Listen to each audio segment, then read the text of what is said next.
Good evening, my friends. Let me begin tonight with something simple. Think of something you did yesterday.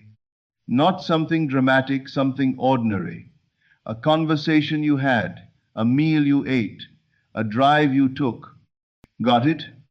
Now notice something about how that memory feels. It doesn't feel hopeful. It doesn't feel uncertain. You're not wondering whether it will happen or trying to convince yourself it was real. There's no anxiety in it, no grasping, no effort to believe. It just is. It happened, it's done, it's a fact of your experience, quiet, settled, requiring absolutely nothing from you to maintain its reality. That feeling, that specific, unassuming, completely undramatic feeling of something already done, that is what I am going to teach you to bring to your desire tonight. Not the excited feeling of something approaching, not the hopeful feeling of something possible, not even the confident feeling of something coming. The quiet, settled, ordinary feeling of something that already happened. And when you learn to bring that feeling to your desire genuinely, not performed, but actually felt, something extraordinary occurs. Time collapses. The gap between where you are and where you want to be folds in on itself, and reality rushes with surprising speed to match the memory you have created in consciousness. This is what we're learning tonight. Are you ready? Let me first show you the mistake that is costing you everything. Most people think about their desires as future events. They visualize themselves getting what they want someday. They imagine achieving their goal at some point. They dream about the life they will have when things finally work out. When I have the money, I'll feel secure. When I find the relationship, I'll feel complete. When I get the job, everything will change. I want you to look at that pattern very carefully, because every single time you construct your desire that way, as something coming, something approaching, something that will happen, you are doing something you don't realize you're doing. You are placing your desire in the future. And the future, my friends, never arrives. There is no future. There is only now, this eternal, unmoving, permanent, present moment. The only place where anything has ever happened. The only place where anything can ever happen.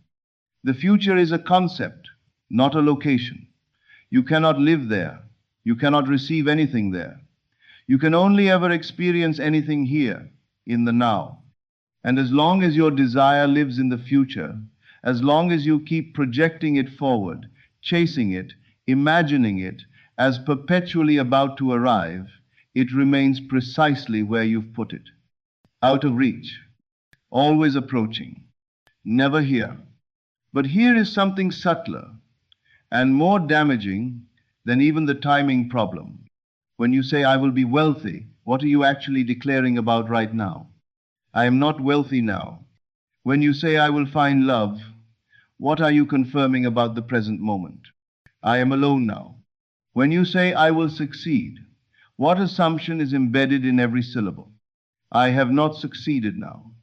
And consciousness, which creates only from the present state, only from what you are being right now in this moment, receives that message with perfect, obedient clarity. Not wealthy now, more not wealthy. Waiting now, more waiting. Not yet, more not yet. This is why people can visualize for years, affirm daily, do everything they've been taught, and still find their desire perpetually one step ahead, perpetually not quite arrived. They have been creating from the wrong direction. They have been looking forward toward their desire. And tonight, I'm going to teach you to look backward from it. Here is the secret that changes everything. You cannot bring the future into the present by looking forward. You can only bring it here by treating it as the past. I know that sounds like a paradox. Stay with me. When something is in the past, what is your relationship to it? You don't hope it happened. You don't visualize it happening. You don't try to believe it will occur. You don't feel anxious about whether it will come. You simply know it did. It is a fact of your experience. It is real with the quiet, unargued reality of all things that are simply and completely done. A memory has no doubt in it. A memory doesn't need your help to remain real. A memory simply is settled, certain, accomplished, requiring nothing from you except the occasional act of recollection. This is the quality of consciousness that manifests not the excited, hoping, reaching, visualizing forward, but the calm, settled, ordinary backward glance of someone recalling something that already happened. And here is the technique, the thing I want to give you tonight. You can create that quality of consciousness about something that hasn't happened yet in linear time. You can construct a memory of the future. And when you genuinely inhabit the felt sense of remembering your desire as a past event, your subconscious mind, which does not distinguish between a remembered reality and a created one, accepts it as fact. And when your subconscious accepts something as fact, it reorganizes everything, your perceptions, your actions, the opportunities you notice, the words you say, the rooms you walk into to match that fact. The bridge builds itself. The path appears. Reality rushes to catch up with the memory. Here is the technique precisely. Tonight, before sleep, you are going to do something unusual. You are going to teleport.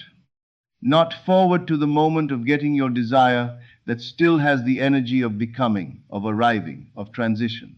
I want you to go further than that. Jump ahead to a moment after your desire has been fulfilled and has had time to become ordinary.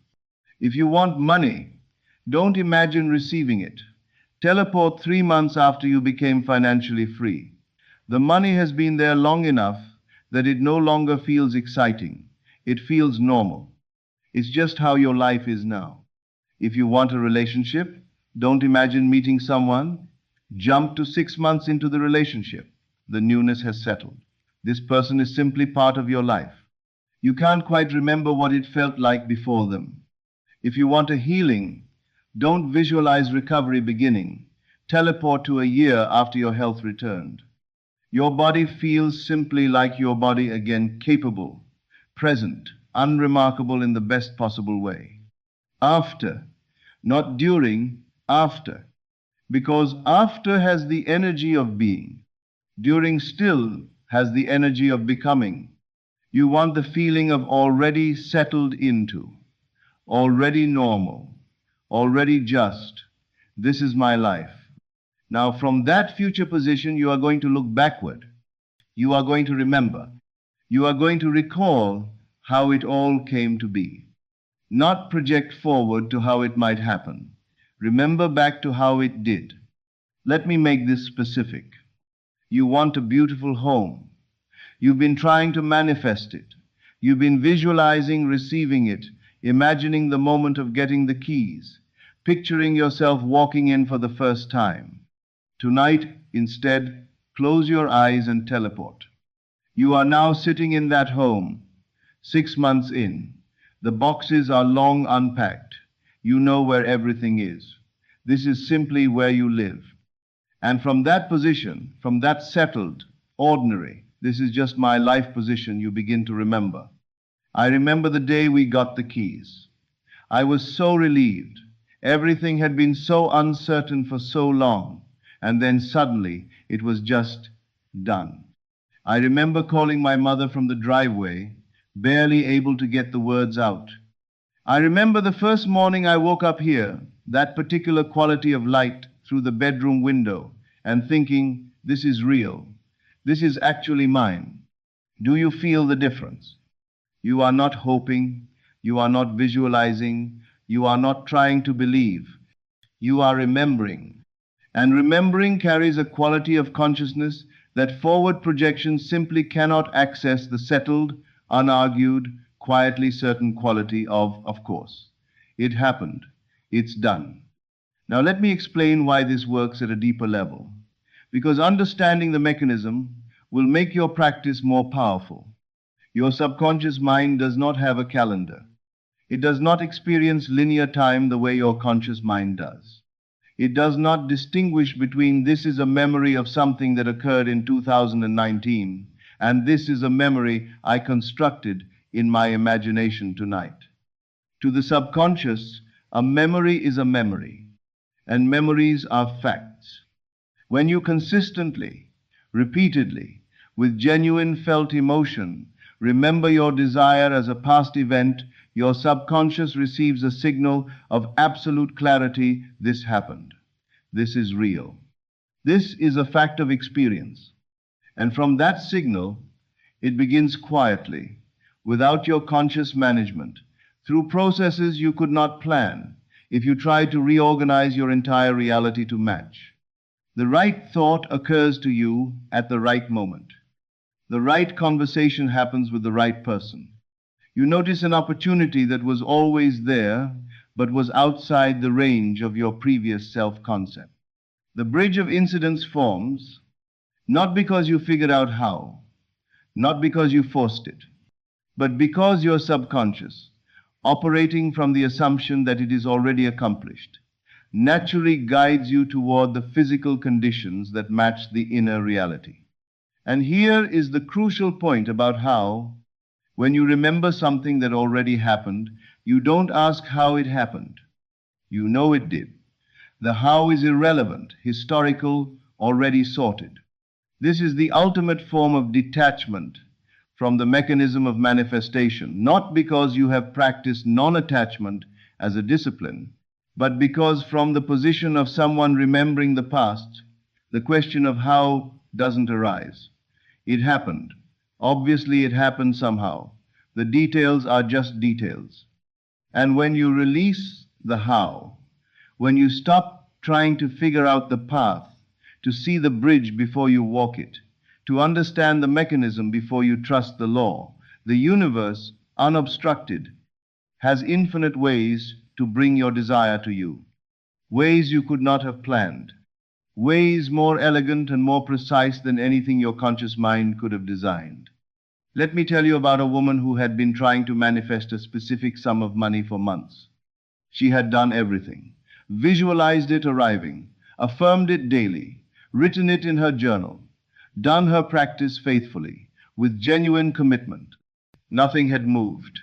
The problem, when she described her practice to me, was immediately clear. Every night she was imagining the money coming, feeling the relief of its arrival, seeing the moment of receiving.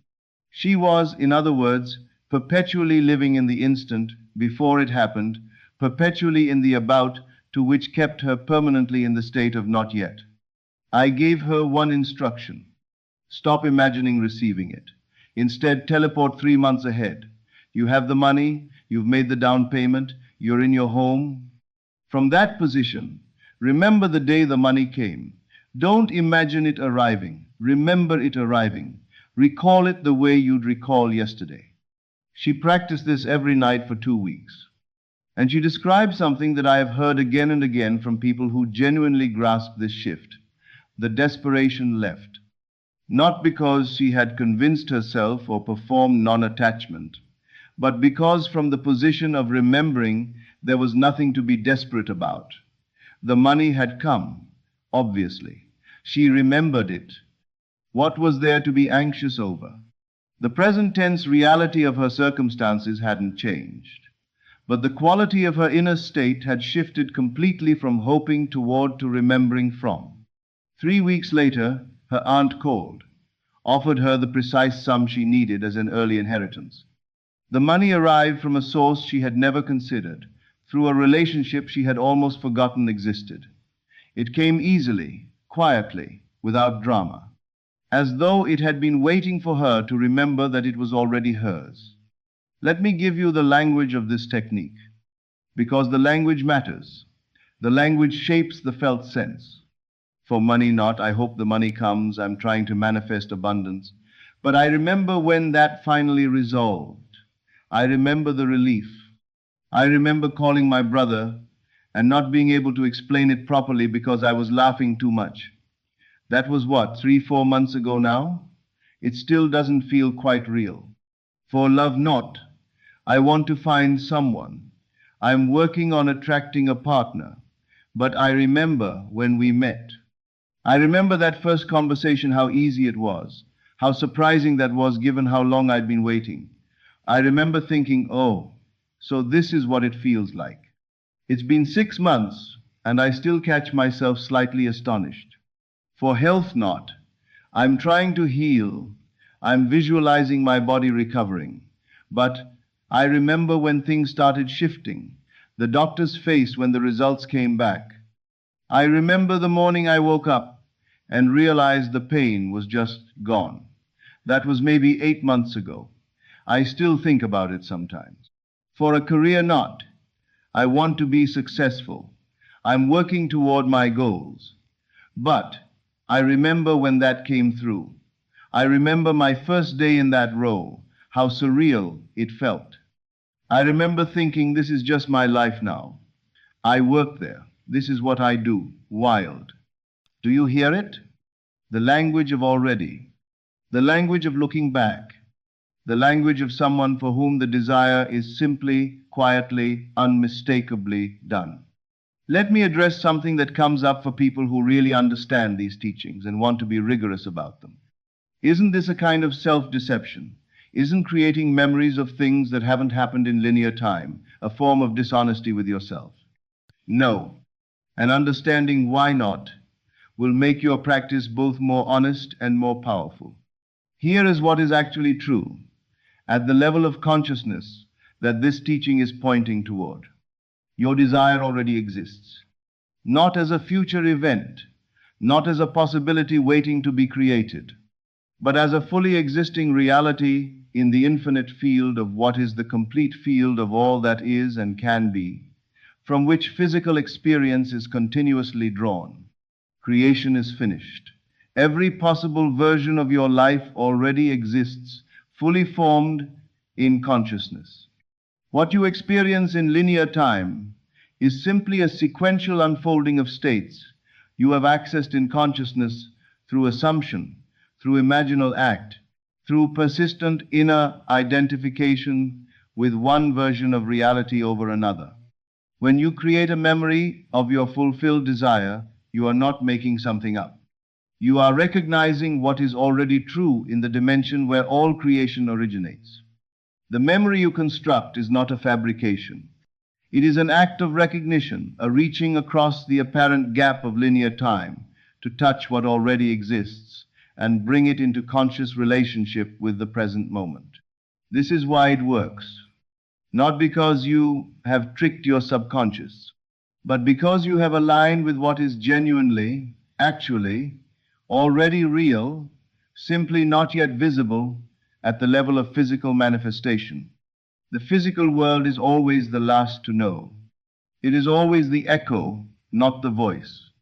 And when you speak the voice with the quiet authority of memory rather than the uncertain petition of hope, the echo must follow. Here is your daily practice. It is simple. 3 moments, each brief. Morning. Before you get out of bed, 2 minutes. Teleport to your desired future. You are already there. It has been months. From that settled, ordinary place, glance back. Remember how it came. Let the feeling of that happened be the first quality of consciousness you carry into the day. Throughout the day, every time your desire enters your mind, catch the direction of your thinking. Are you looking forward toward it, projecting it into the future, hoping for it, wondering when? If so, shift the direction. Look backward from it. Oh yes, that's done. I remember that, even for a moment, even briefly. Redirect the mental gaze from forward to backward, from hoping to remembering. Evening, before sleep, the full practice. Close your eyes. Teleport to your desired future well past the moment of arrival into the ordinary after. Live in that moment. Feel the normalcy of it, the settled quality of it. Then create the memories looking backward, the day it came, the conversation you had, the call you made, the moment you knew it was real. Make the memories vivid, specific, sensory, the kind that stick, and fall asleep inside the feeling of remembering, not the feeling of wanting. Not hoping, not visualizing forward, not trying to believe, remembering. Carry that quality into sleep, and your subconscious will carry you through the night, working quietly and without your interference toward the physical conditions that match the inner fact. I want to close with the deepest version of what I've been teaching tonight. When you teleport to your future and remember backward, you are not really traveling through time.